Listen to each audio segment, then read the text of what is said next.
Bien, pues no sé por qué día de confinamiento vamos, pero hoy estoy a tope. Así que os voy a contar un poco sobre una temática que es a la que yo me dedico, que es el tema de la conservación, la gestión de espacios y especies y todo lo que tiene que ver con cartografía ambiental, ¿vale?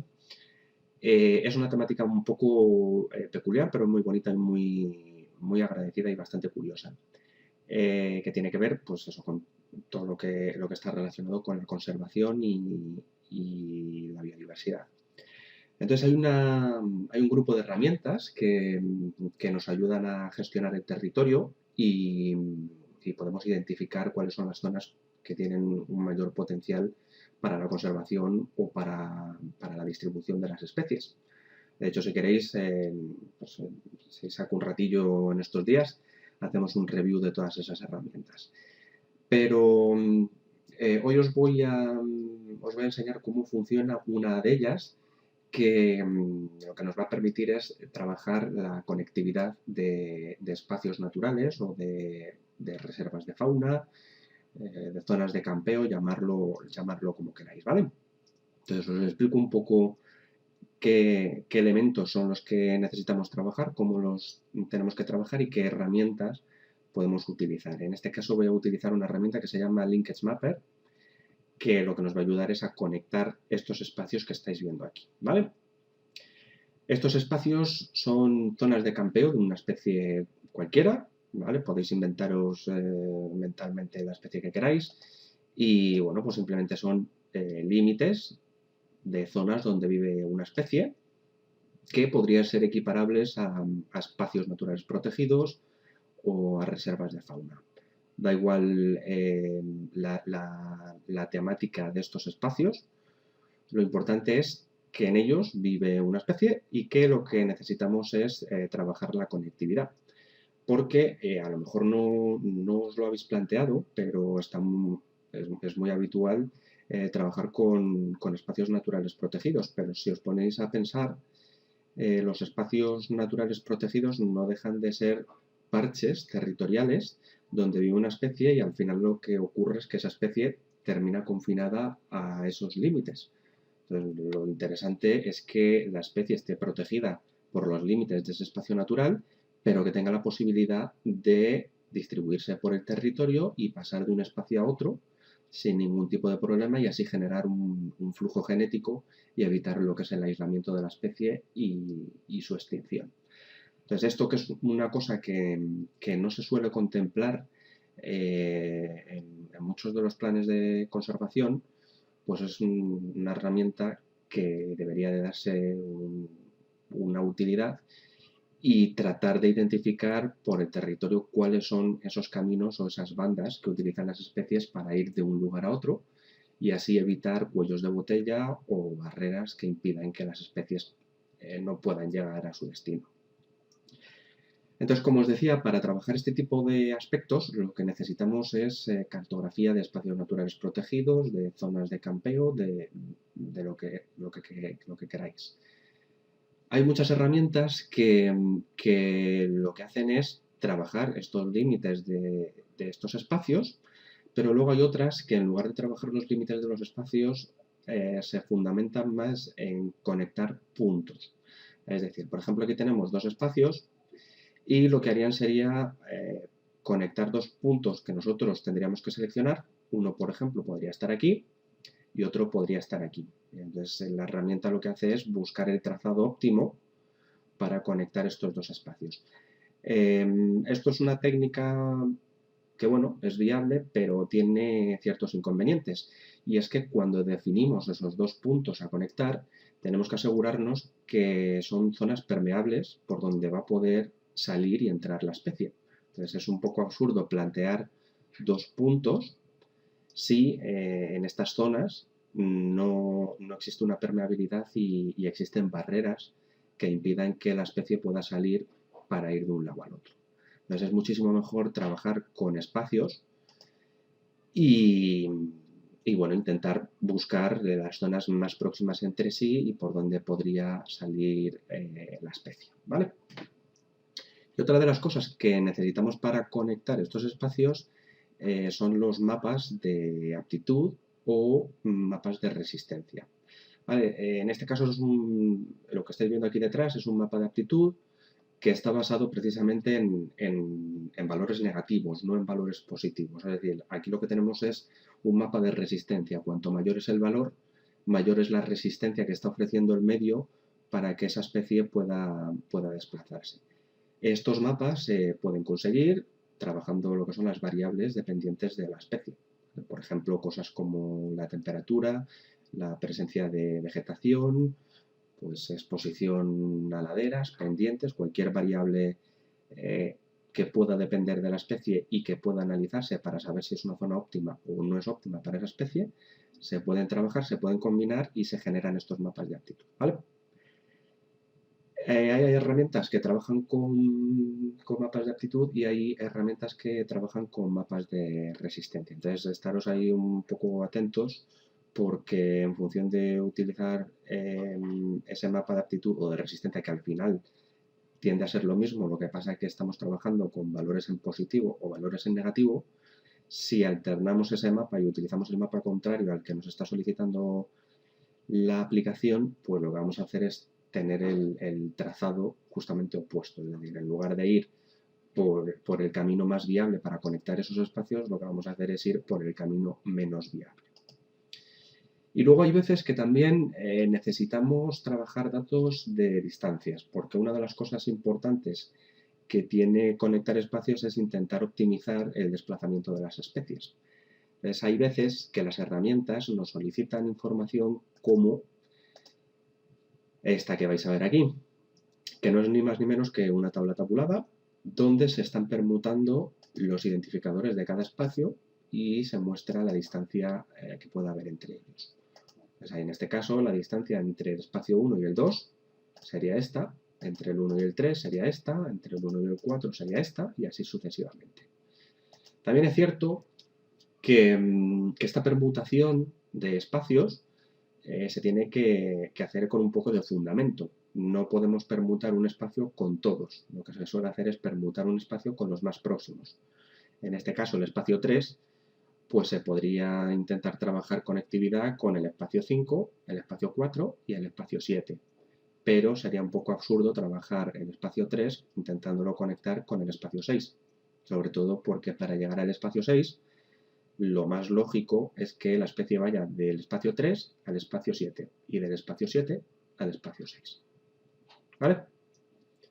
Bueno, pues con estos tres conceptos, que suelen ser los elementos básicos que se trabajan en este tipo de herramientas de conectividad, vamos a ver cómo se trabajaría con la herramienta Linkage Mapper. Esta herramienta está desarrollada para trabajar con el entorno de ArcGIS, que aquí sí que tengo que decir que bueno, pues todas las herramientas de análisis de biodiversidad suelen estar más orientadas hacia lo que es la plataforma de ArcGIS más que hacia otros entornos como pueda ser el de QGIS y el de GeoGeSig. Así que si buscáis herramientas, que ya os digo que podemos verlas en estos días, vais a tener un repertorio muchísimo mayor dentro de ArcGIS. En este caso, Linkage Mapper no está para QGIS, pero sí que se pueden coger algoritmos y se puede hacer ahí un mestizaje o incluso trabajar alguna herramienta parecida dentro de QGIS o en el entorno de GeoGeSig. Bueno, pues la herramienta la podemos incorporar dentro del Toolbox y la tenemos aquí. Entonces está formado por varias herramientas con las que podemos trabajar diferentes capas, pero dentro de todas estas herramientas la que a nosotros nos va a interesar va a ser esta primera, que es la herramienta destinada a generar una red de corredores ecológicos.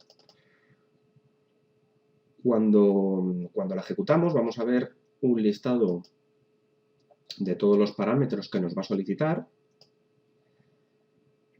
que son estos primeros de aquí, y después vamos a poder seleccionar opciones.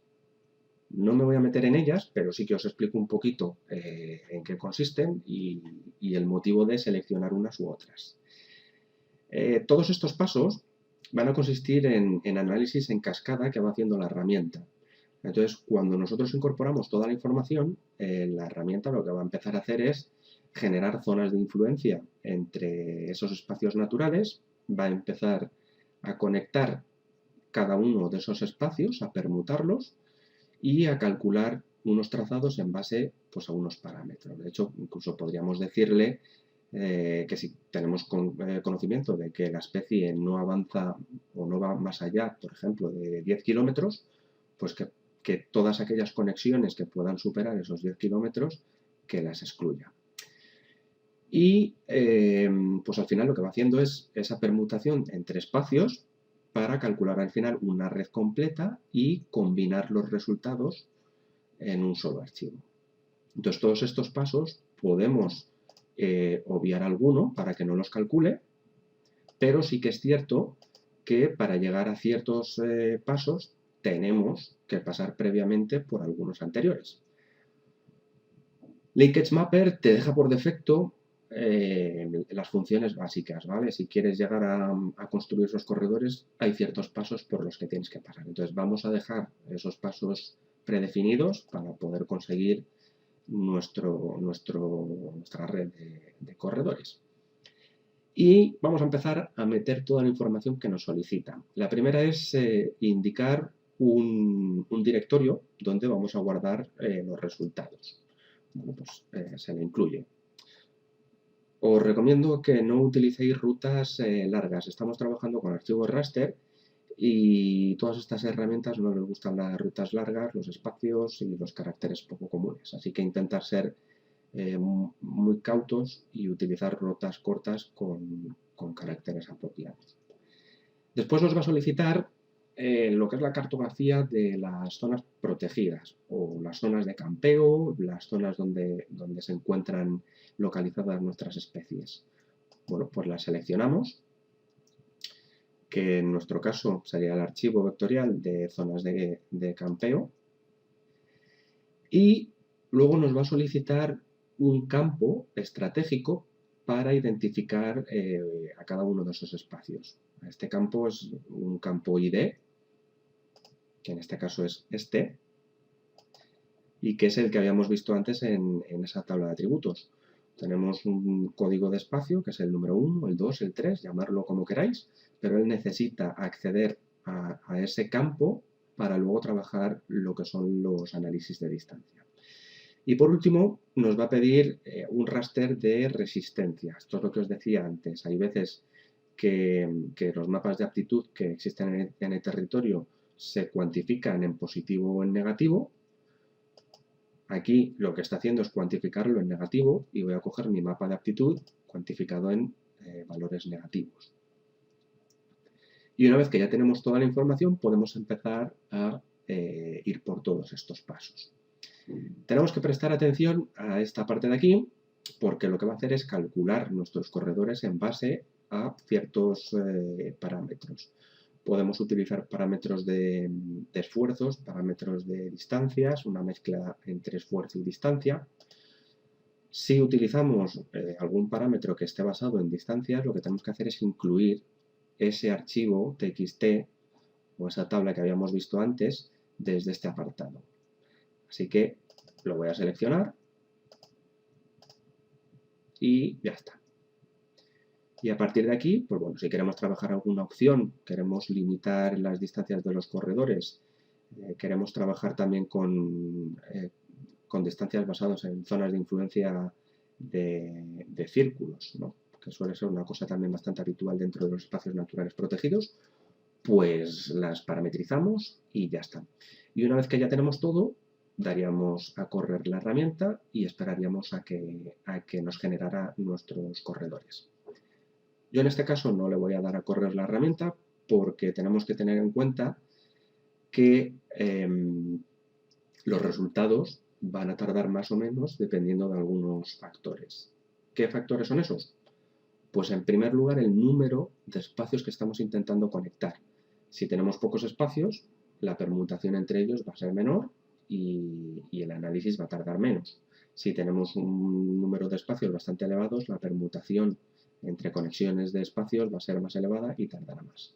Y luego, por otro lado, tenemos nuestro raster de aptitud de la especie en el entorno, que cuanto mayor sea la resolución, pues si tenemos un píxel más fino, va a tardar muchísimo más porque necesita procesar cada uno de esos píxeles.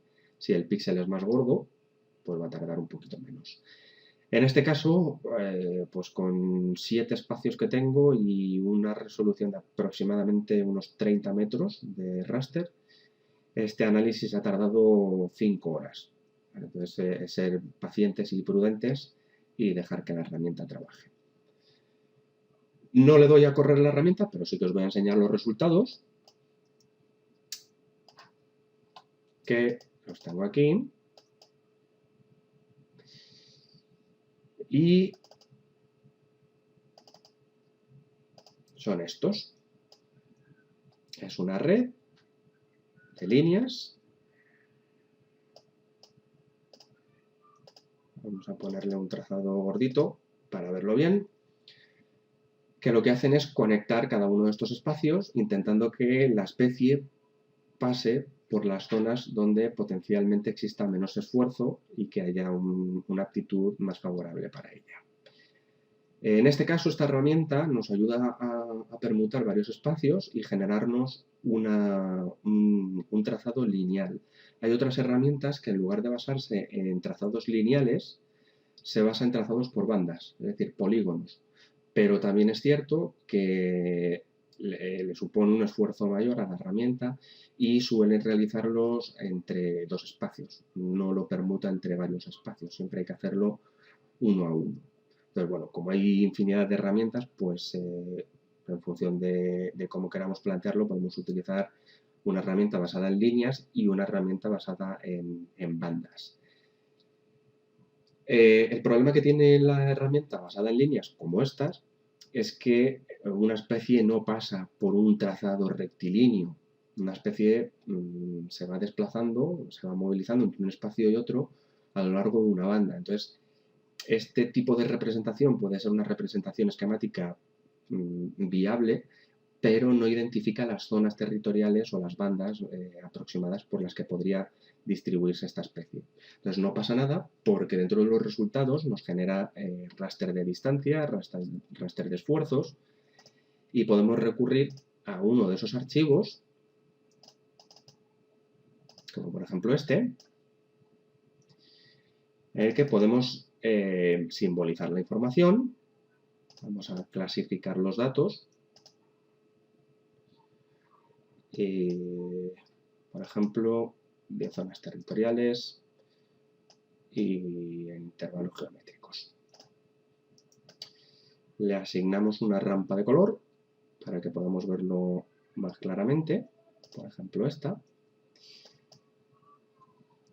Y a partir de este tipo de archivos sí que podemos empezar a interpretar un poquito la distribución de las especies a través de bandas. En lugar de utilizar un camino lineal, pues utilizamos una banda que en algunos casos se hace más estrecha y otras veces pues se hace un poquito más ancha.